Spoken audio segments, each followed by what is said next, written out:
നമസ്കാരം. ഞാൻ clinical psychologist Joyson.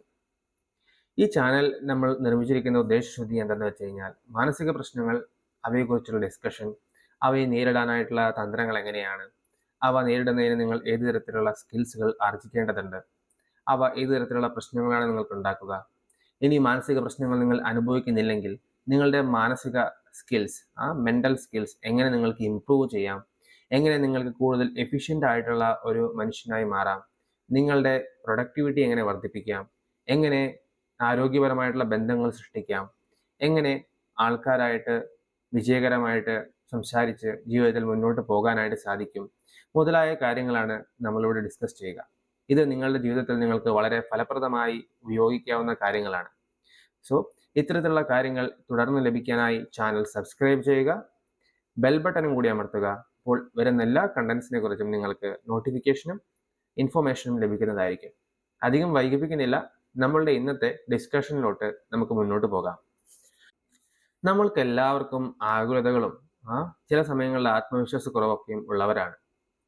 പല ആൾക്കാർക്കും ആത്മവിശ്വാസം നന്നേ കുറഞ്ഞ് പല കാര്യങ്ങളും സ്വയം ചെയ്യാൻ സാധിക്കില്ല എന്ന തരത്തിലുള്ള വിശ്വാസമുള്ളവരും ആത്മവിശ്വാസം തീരെ ഇല്ലാത്തവരുമായിരിക്കും.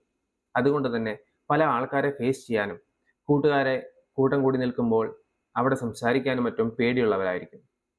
അങ്ങനെയുള്ളവരൊക്കെ വളരെ ഡിഫിക്കൽട്ടിയോട് കൂടിയായിരിക്കും ജീവിതത്തിൽ മുന്നോട്ട് പോകുന്നുണ്ടായിരിക്കുക. ഉദാഹരണത്തിന്, നിങ്ങൾക്ക് കോൺഫിഡൻസ് തീരെ കുറവായിട്ടുള്ളൊരു സമയമാണ്, നിങ്ങൾക്ക് ലോ മൂഡായിട്ടാണ് ഫീൽ ചെയ്യുന്നത്, നിങ്ങൾക്ക് ആൾക്കാരുടെ അടുത്ത് സംസാരിക്കാനും മറ്റും അപകർഷതാബോധവും ആങ്സൈറ്റിയും ഒക്കെ അനുഭവപ്പെടുന്ന സമയമാണ്. ഈ അപകർഷതാബോധം മൂലം നിങ്ങൾ പല സമയങ്ങളിലും ആൾക്കാരുടെ അല്ലെങ്കിൽ ആൾക്കൂട്ടത്തിൻ്റെ അടുത്ത് സംസാരിക്കുന്നത് ഒഴിവാക്കിയിട്ടുണ്ടായിരിക്കാം. പക്ഷെ കുറേ നാളുകൾക്ക് ശേഷം ഇത് അങ്ങനെ മുന്നോട്ട് കൊണ്ടുപോയാൽ ശരിയാവില്ല എന്ന മനസ്സിലാക്കലിൻ്റെ ഭാഗമായിട്ട് നിങ്ങൾ ആൾക്കൂട്ടത്തിലെ കൂട്ടുകാരുടെ അടുത്തൊക്കെ വീണ്ടും സല്ലപിക്കാനായിട്ട് ശ്രമം തുടങ്ങിയിട്ടുണ്ടായിരിക്കും. അങ്ങനെ ഒരു ദിവസം നിങ്ങൾ കൂട്ടുകാരുടെ അടുത്തേക്ക് സല്ലപിക്കാൻ പോയെന്നിരിക്കട്ടെ. കുറേ നാളുകൾക്ക് ശേഷം നിങ്ങൾ ധൈര്യമൊക്കെ സംഭരിച്ച് കോൺഫിഡൻ്റ് ആയി അല്ലെങ്കിൽ കോൺഫിഡൻസ് ഭാവിച്ച് അവിടെ നിങ്ങൾ സംസാരിക്കാനായിട്ട് പോയി. പോകുന്നതിന് മുമ്പ് വളരെയധികം തരത്തിലുള്ള ശങ്കകളും ഭയപ്പെടുത്തുന്ന ചിന്തകളൊക്കെ മനസ്സിൽ ഉണ്ടായിരുന്നു. എങ്കിലും അവ ഗൗനിക്കാതെ അല്ലെങ്കിൽ അവയൊക്കെ എങ്ങനെയോ തള്ളി മാറ്റിയിട്ട് നിങ്ങൾ കൂട്ടുകാരുടെ അടുത്ത് കുറച്ച് കൂട്ടുകാർ കൂടി നിൽക്കുന്നൊരു സ്ഥലത്ത് സല്ലപിക്കാനായിട്ട് പോയി. അവിടെ നിങ്ങൾ സല്ലപിച്ച് തുടങ്ങിയപ്പോൾ നിങ്ങൾക്കുണ്ടായിരുന്ന പേടിയൊക്കെ തൽക്കാലത്തേക്ക് മാറിയും പോയി. പക്ഷേ സല്ലപിച്ച് കഴിഞ്ഞ് നിങ്ങൾ തിരിച്ച് വീട്ടിലെത്തിയതിന് ശേഷം ഓരോ സന്ദർഭത്തെയും നിങ്ങൾ വീണ്ടും ആലോചിച്ച്, ഞാൻ അവിടെ ശരിയായിട്ടാണോ പെരുമാറിയത്, ഞാൻ അവിടെ തെറ്റായിട്ടാണ് പറഞ്ഞത്, അവരെന്നെ ഇഷ്ടപ്പെട്ട് കാണോ, അവർ എന്നെ വെറുത്ത് കാണും എന്നൊക്കെ ചിന്തകൾ കൊണ്ട് പ്രശ്നം അനുഭവിക്കുന്നവരായിരിക്കാം. പോകുന്നതിന് മുമ്പ് നിങ്ങൾക്കുണ്ടായിരുന്ന വിശ്വാസം, ആരും എന്നെ ഇഷ്ടപ്പെടില്ല, അല്ലെങ്കിൽ ആരും എൻ്റെ അടുത്ത് സംസാരിക്കാൻ താല്പര്യം കാണിക്കില്ല, എനിക്ക് ആൾക്കാരുടെ അടുത്ത് സംസാരിക്കാൻ അറിയില്ല, ഞാനൊരു ഇൻട്രസ്റ്റിംഗ് ആയിട്ട് സംസാരിക്കാവുന്ന ഒരു ആളല്ല, മുതലായ ചിന്തകളും മറ്റുമായിരിക്കും നിങ്ങളുടെ മനസ്സിൽ പോയിട്ടുണ്ടായിരിക്കാം. പക്ഷേ ഇതൊന്നും സംസാരിക്കുന്ന ആൾക്കാരുടെ അടുത്ത് ഇടപെടുന്ന സമയത്ത് നിങ്ങളെ ബാധിച്ചിട്ടുമില്ല.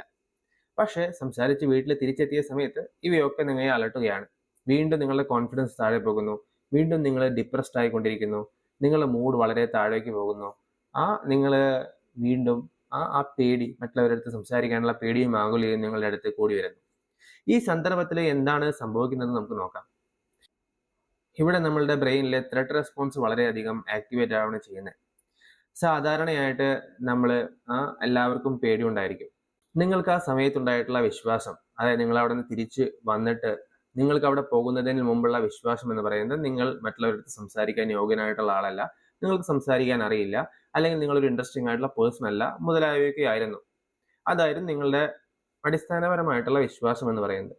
പക്ഷെ സംസാരിക്കുന്ന സമയത്ത് ഈ പ്രശ്നങ്ങളൊന്നും അനുഭവിച്ചില്ല താനും. പക്ഷെ തിരിച്ചു വന്ന സമയത്ത് വീണ്ടും ഈ വിശ്വാസങ്ങൾ നിങ്ങൾ വെറുതെ ഇരിക്കുന്ന സമയത്ത് അങ്ങ് മനസ്സിൽ വരും. എന്നിട്ട് നിങ്ങൾ അവിടെ എന്താണ് ചെയ്തത്, അവിടെ എന്താണ് പറഞ്ഞത്, അവർ തെറ്റായിട്ടാണോ എന്നെ എടുത്തത്, മുതലായ സെൽഫ് ഡൗട്ടുകളും അതിനെക്കുറിച്ചുള്ള കൂടിയ തരത്തിലുള്ള വിചിന്തനങ്ങളും മറ്റും മനസ്സിലോട്ട് കടന്നു വരും. ഇവിടെ നമ്മുടെ മനസ്സിൽ എന്താണ് സംഭവിക്കുന്നത് വെച്ച് കഴിഞ്ഞാൽ, നമ്മുടെ മനസ്സ് എപ്പോഴും അപകടങ്ങൾക്ക് നോക്കിയിരിക്കുന്ന തരത്തിലുള്ളതാണ്, അപകടങ്ങൾക്ക് അറ്റ്യൂൺഡാണ്. അപ്പം അങ്ങനെയുള്ളൊരു സമയത്ത് നമ്മൾ ഏതൊരു കാര്യത്തിലുമുള്ള അപകടം വളരെയധികം ശ്രദ്ധിക്കാൻ ശ്രമിക്കും. പണ്ട് കാലത്ത്, അതായത് പരിണാമ കാലഘട്ടത്തിലൊക്കെ ഇത്തരത്തിലുള്ള പല കാര്യങ്ങളിലും കൂടുതൽ ശ്രദ്ധ കൊടുത്ത് നമ്മൾ അപകടങ്ങൾക്ക് അറ്റ്യൂൺഡ് ആയിരിക്കേണ്ടതിന് ഒരു ആവശ്യകത ഉണ്ടായിരുന്നു. കാരണം നമ്മൾ ശ്രദ്ധ കുറഞ്ഞു പോയാൽ, അപകടങ്ങളെ നമ്മൾ വീക്ഷിച്ച് അതിൽ ഫോക്കസ് ചെയ്യാതിരുന്നാൽ ഒരുപക്ഷെ നമുക്ക് നമ്മുടെ ജീവൻ തന്നെ നഷ്ടപ്പെടാനായിട്ടുള്ള സാധ്യത ഉണ്ടായിരുന്നു. പക്ഷെ ഇന്നത്തെ ഈ മോഡേൺ കാലഘട്ടത്തിൽ അത്തരത്തിലുള്ള ഒരു അപകടവും നമ്മുടെ മുമ്പിൽ സംജാതല്ല.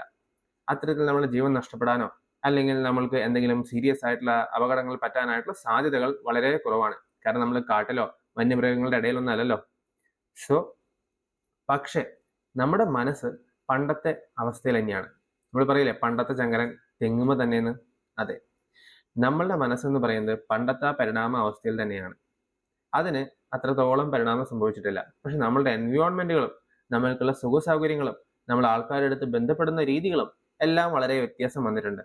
പക്ഷെ മനസ്സ് ഇപ്പോഴും പരിണാമം അത്രത്തോളം സംഭവിക്കാത്ത ഒന്നാണ്. അതുകൊണ്ടാണ് നിങ്ങൾ പലപ്പോഴും ലോ മൂഡായിരിക്കുന്ന സമയത്തും നിങ്ങൾക്ക് ആത്മവിശ്വാസം കുറഞ്ഞിരിക്കുന്ന സമയത്തും അപകടത്തെക്കുറിച്ചുള്ള നിങ്ങളുടെ വിശ്വാസങ്ങളിലേക്ക് കൂടുതൽ നിങ്ങൾ ശ്രദ്ധിക്കാനും അതിൽ കൂടുതൽ ബോധേഡായിരിക്കാനും കാരണം.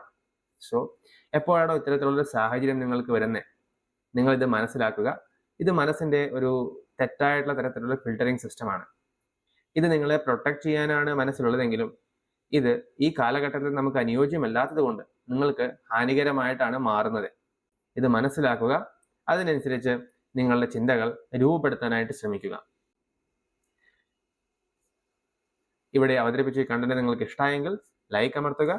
കൂടുതൽ ഇത്തരത്തിലുള്ള വീഡിയോകളും അറിവുകളും ലഭിക്കുന്നതിനായി ചാനൽ സബ്സ്ക്രൈബ് ചെയ്യുക. വീണ്ടും ഒരു വീഡിയോയിൽ കാണുന്നതുവരേക്കും എല്ലാവർക്കും ഗുഡ് ബൈ, ഗുഡ് ഡേയ്സ്.